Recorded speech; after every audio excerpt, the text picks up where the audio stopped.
Hi friends, నా పేరు వినయ్. మీరు చూస్తున్నారు వినయ్ అఫీషియల్ టెక్ ఛానల్. ఈ రోజు టాపిక్ ఏంటంటే చాలా ఇంట్రెస్టింగ్ ఉంటుంది అనమాట. మీకు బ్యాంక్ అకౌంట్ లేకపోయినా కూడా ఫోన్ పే క్రియేట్ చేసుకోవచ్చు. చాలా మంది బ్యాంక్ అకౌంట్ అనేది ఉండదు, కానీ ఫోన్ పే వాడాలని ఉంటుంది. ఈ అమౌంట్ అనేది వాళ్ళ ఫ్రెండ్స్ కొట్టిస్తారు, లేదంటే ఎవరెవరికో కొట్టించుకుంటారు. అలా కాకుండా మీకు ఫోన్ పే ఎలా క్రియేట్ చేసుకోవాలో ఇప్పుడు చెప్తే చూడండి. చాలా సింపుల్ ట్రిక్ అనమాట. దానికి ఒక యాప్ ఉంటుంది, ఆ ప్రాసెస్ మొత్తం ఇప్పుడు చూడండి. ఓకే, సో మీరు ప్లే స్టోర్ ఓపెన్ చేసుకోండి. ఫస్ట్ ఇక్కడ సెర్చ్ బటన్లో ఏంటంటే ఫ్యామ్ పే అని కొట్టండి. ఫ్యామ్ పే, ఇది నేమ్ అయితే మార్చారు, ఫ్యామ్ యాప్ అని పెట్టారు. అది కొట్టి ఓపెన్ చేసుకోండి. ఓపెన్ చేశాక ఇక్కడ చిన్న చిన్న డీటెయిల్స్ అయితే ఎంటర్ చేయాలన్నమాట. మీ ఫోన్ నెంబరు, నెక్స్ట్ అలాగే ఓటీపీ అలాంటివి ఎంటర్ చేయాలి. ఫస్ట్ ఫోన్ నెంబర్ అయితే ఎంటర్ చేయండి. నెక్స్ట్ ఇక్కడ ఓటీపీ అనేది ఎంటర్ చేయండి.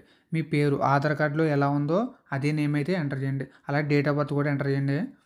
నెక్స్ట్ అయితే ఇక్కడ మీకు మొత్తం యాప్ ఓపెన్ అయిపోయాక ఈ విధంగా వస్తుంది అనమాట. మీకు ఆధార్ కార్డ్ నెంబర్ ఉంటే చాలు, దాని ద్వారా ఏంటంటే కేవైసీ ప్రాసెస్ చేసుకోవాలి. ఆ కేవైసీ కంప్లీట్ అయిపోయిందంటే మీరు యూజ్ చేసుకోవడం మొదలు పెట్టచ్చు. దీంట్లో చిన్న మైనస్ పాయింట్ ఏంటంటే మీరు మంత్కి 5,000 మాత్రమే యూజ్ చేసుకోగలరు అనమాట. మీకు 10,000 లిమిట్ కావాలంటే ఒక 20 రూపీస్ అయితే పే చేయాలి మంత్కి వీడికి. అలాగే గూగుల్ పే రీఛార్జ్ చేసుకున్న, నార్మల్ రీఛార్జ్ చేసుకున్న ఫుల్గా క్యాష్ బ్యాక్ అయితే వస్తుంది అనమాట. దీని ద్వారా ఎలా పే చేయాలనుకుంటే ఇక్కడ కింద చూడండి, ఫ్యామ్యాక్స్ అని ఉంటుంది, అలాగే పే అని ఉంటుంది. ఏ ఫోన్పే లేదా గూగుల్ పే ఏ క్యూఆర్ కార్డ్కి స్కాన్ చేసుకున్నా కూడా ఇక్కడ నుంచి అయిపోద్ది అనమాట. లేదంటే ఇక్కడ పే కాంటాక్ట్ అన్నది, ఇక్కడ పే యూపీఐ ఐడి అంటే ఫోన్పేలోకి వెళ్ళి యూపీఐ ఐడీస్ అని కొడితే అవతల వల్ల యూపీఐ ఐడీస్ వస్తాయి అనమాట. దాని ద్వారా కూడా యూపీఐ ఐడి కొట్టి ఎంటర్ చేసుకోవచ్చు. నెక్స్ట్ ఇంకోటి ఏంటంటే మీకు డౌట్ రావచ్చు, మీకు అవతల వాళ్ళు ఎలా మనీ కొట్టాలనే డౌట్ రావచ్చు. అది ఎలాగంటే ఇప్పుడు చెప్తే చూడండి. నేనైతే ఫోన్పే ఓపెన్ చేస్తున్నాను. ఒక పర్సన్కి అయితే ఈ ఫామ్ పే అని ఉన్నది, అది ఎలా కొట్టాలి ఏంటో ఇప్పుడు చెప్తే చూడండి. ఇక్కడైతే ఆ పర్సన్ నెంబర్ అయితే ఎంటర్ చేశాను. నెక్స్ట్ ఇక్కడ @ఫామ్ అని కొట్టాలన్నమాట. ఓకే, ఫామ్ అని కొట్టామనుకోండి కింద అలా వస్తుంది.